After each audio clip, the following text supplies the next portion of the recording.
Good morning, everybody. Welcome back to HBI Auto. We are starting this video off in a 2022 Porsche Taycan. We've never had one of these on the channel. This is a brand new one. Well, fairly new. It was last year's model, but it's an immaculate car. I haven't been in a Taycan in probably since they came out, and I think like 2018, 2019. Now, these cars are fully electric cars. It's the first fully electric from Porsche themselves, and it was built to compete against the Tesla and compete against other electric cars in its class. Now, there's different trim models.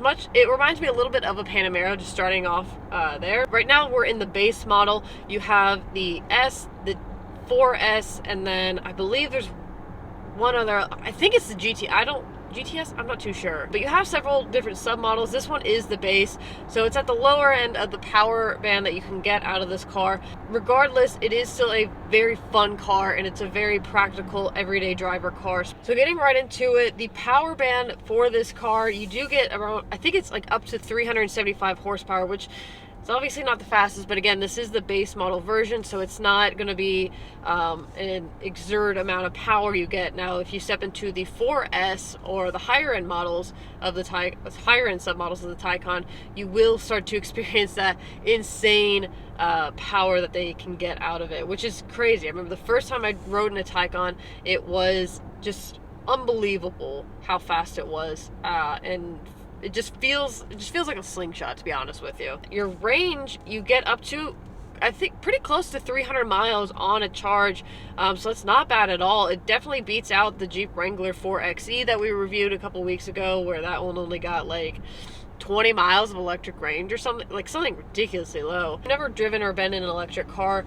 you'll probably not be familiar with the noise that the engine makes. It's kind of weird. It kind of sounds like a little bit of a supercharger, but it whines, but it sounds very like electrified. What's cool is that Porsche actually created, what they did is they took 911 engines and they hooked microphones up to them, and they like put them in a studio, and then they like digitalized that, and then they morphed it a little bit and like played with it.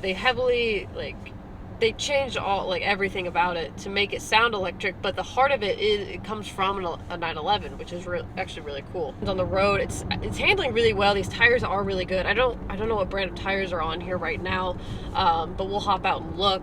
But if you step into, again, the higher end submodels of this car, it just gets even sportier, the handling gets even better, and the power obviously comes along with that. I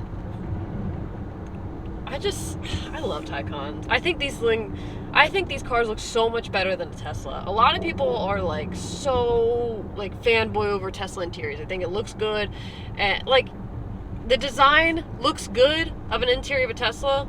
Like, I like simple interiors, but I don't like the material. Like, the material, I feel like, is where it gets cheap and I lose interest in it. But like the design and layout, I don't mind. But like, this kind of knocks it out of the park. Like, this kind of kicks its butt. So this is the interior of this 2022 Taycan. This is a beautiful interior. I love two-tone interiors, as you guys know, mostly the red and the black, but tan with black interior actually looks really good in this car because of the layout and because of how everything flows. Right off the bat, you have a full screen display right here. I believe this is LED display, but it's really, really nice. I love these kinds of displays where it just hugs and it's almost like a U shape. Really nice steering wheel. You'll see this in the 992s. You'll see it in the newer models. Of course, the steering wheel transfers over to pretty much all of Porsche's lineup. Looking around at the center console area, you have another screen right here, and then you also have a screen right here. Cup holders right here. Very spacious cup holders at that matter. In the center console area, nothing crazy. A little bit of storage, and you also do have your USB ports in there as well. Moving into the passenger side area and the seats in general, you'll notice how sporty these seats are and how thin they are.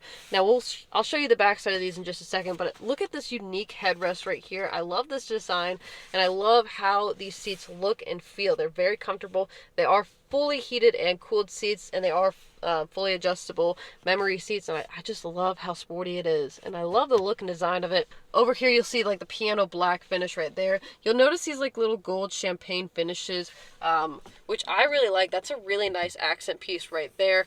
I love the double stitching as always, and I just love how big this display is. Like, I can see and I can really get a good idea of what's ahead of me in the road. This is the exterior of this 2022 Taycan. It's a beautiful white exterior paint with black accents. I really love this look. I love the advanced LED, but I love the look and design of that. I love how it flows. Looking at the back side though, you can see with the front fenders, there's a little bit of a gap right there to allow that airflow distribution. But the back, I really do love. I especially love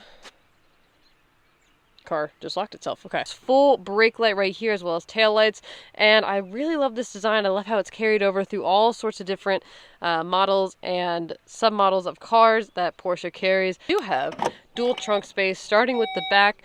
You do have a pretty nice trunk space back here, nothing too crazy. You can also put those seats down back there. You do have some weather mats right here, a little bit of extra storage back there, your charger.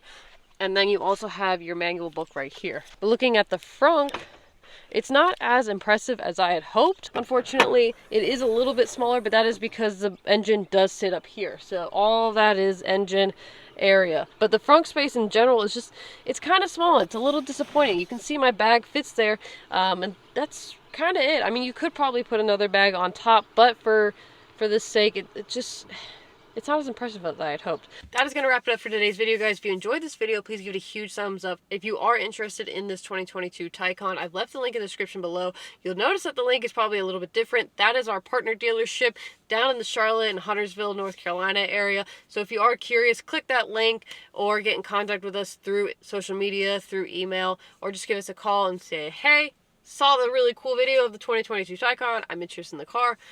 Thank you so much for watching. I will see you guys next time.